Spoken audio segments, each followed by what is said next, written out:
Aaron Cresswell has finally come out and said it. It's something I've suspected for quite some time, as you'll know if you watch this this particular YouTube channel regularly. I've thought that football is pushing the agenda. Football wants to complete the season. Football wants to avoid any let's say, legal entanglement with BT and with Sky, and particularly with the overseas people that have paid to film and to broadcast and publish all the Premier League games. All the emphasis and all the push has come from the clubs to finish it for those financial reasons. But I've always suspected, as you know, I think the players are just human beings. And I've always thought that they'll be scared. They want to stay with their families. And I think for the first time, I've heard certainly a West Ham player come out and say something, the sort of thing that I would expect somebody to say, the sort of thing that I think I would be saying if I was a footballer in this current situation. And it's Aaron Cresswell, as I say. And he said he's petrified. He's terrified at the moment. I'll read out what he said and then just go into it in a little bit more detail. He said, at the start, I don't think anybody realised how serious it was. Once we played Arsenal, football came to a stop. Mikel Arteta tested positive. The squad went into isolation, and then it was pretty much it. We had no other option. Football had to be suspended. Here we are 4 weeks later. Football's been suspended again until the 30th of April. But most important thing is everybody's health and well-being. Football can wait. It's as simple as that. I like that. I like the way people phrase things. I think it's quite telling. I mean, just the simple as that at the end is very much full stop. That's it. He said, of course we're all missing it, but there's a whole bigger picture than the game of football. I believe that once it's all blown over, we can get back up and running. So he's saying, not now, not now. It's got to be over. He's petrified. He says, I've got a baby daughter. She's 5 weeks old. And I'll be honest, I'm petrified. So it's as simple as that. I'm petrified. It can wait. He says, none of us know how long we'll be out for. We all want to stay in the Premier League, but we can't rush back just because people say we need to do it in a certain time period to complete the season. There it is there. There it is there. We can't rush back because people tell us to. Why? Because he's got a 5-week-old daughter and he's petrified. He said there's talk of playing games behind closed doors before the crowds return, but I hope the players are respected as much as the public are. He's saying treat us like everybody else. This is no surprise. They just don't ask us to play for entertainment on TV. What he's saying is don't put us at risk so as we can be your entertainment.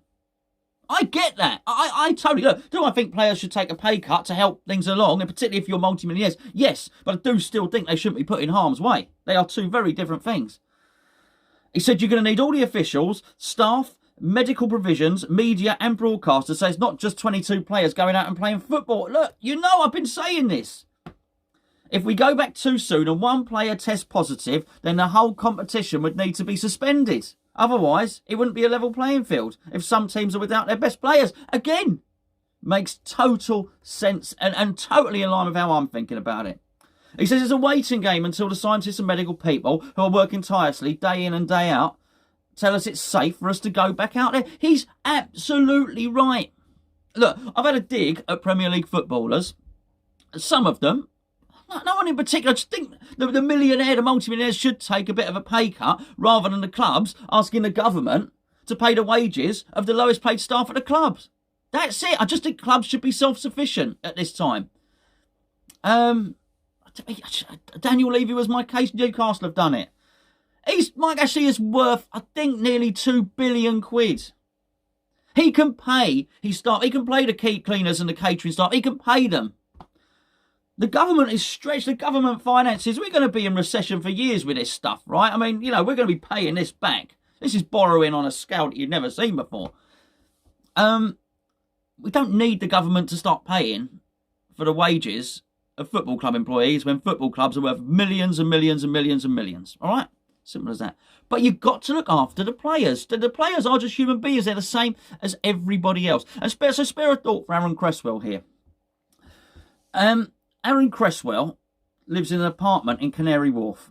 Oh, poor Diddums. I'm sure it is absolutely luxurious. I bet it's a lovely, lovely apartment. But all that money that he's got in that lovely apartment doesn't insulate him from the worry of his 5-week-old daughter.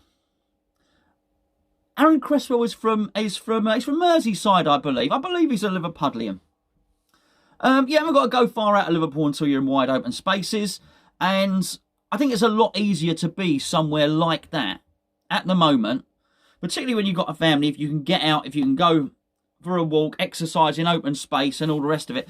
I imagine being crammed up in London. Yes, I know it's an apartment, but by and large in a flat with a young baby is frightening. He's probably scared stiff every time anyone breathes. He's probably got to go down in I guess you've got to go down in a lift or something like that to get to the car park or to get to the ground floor or whatever it is.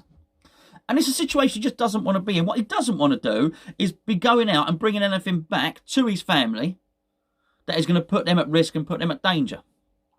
What he doesn't want to do is leave his little baby and go and isolate himself in a football training camp because the football authorities say so. He's very much, unequivocally, he's saying no. No, I ain't doing it. He's saying, please don't tell me, not for your entertainment. Don't force us to go and do this thing. And I'm glad he's come out. And I tell you what, I bet his thinking is aligned with almost every other player. Look, football is going to mirror society. If you've been out, you've seen a lot of people in the shops are being respectful. They're doing the thing. They're keeping 6 foot away from each other at least. But there are some people that seem not to care. We've all seen them. But by and large, most people would be of the mindset of Aaron Cresswell. And I imagine there's the vast majority of footballers don't want to. They want to get this over. They want to stay safe and not go and put themselves in harm's way. I don't blame him. I do not blame Aaron Cresswell at all. I think the players have got a fight on their hands, though, because there does seem to be an opinion from the group of chairmen and the owners who are not comfortable enough to have meetings in the same room, who have got to do it all via conference call. So they don't want to meet each other, yet the players are sort of trying to be coerced into all being amongst each other in a training camp and all the rest of it. Do as I say, not as I do. It seems to be. Look, we don't know. There's a meeting today with the Premier League. We're going to find out later on today what they want to do and what the situation is. And by and large, this video may well be completely old and aged by the end of the day. But it still holds true that the players, quite frankly, are as frightened as you and I and want to take care of their families just the same as you and I. So I'm with Aaron Cresswell on this one.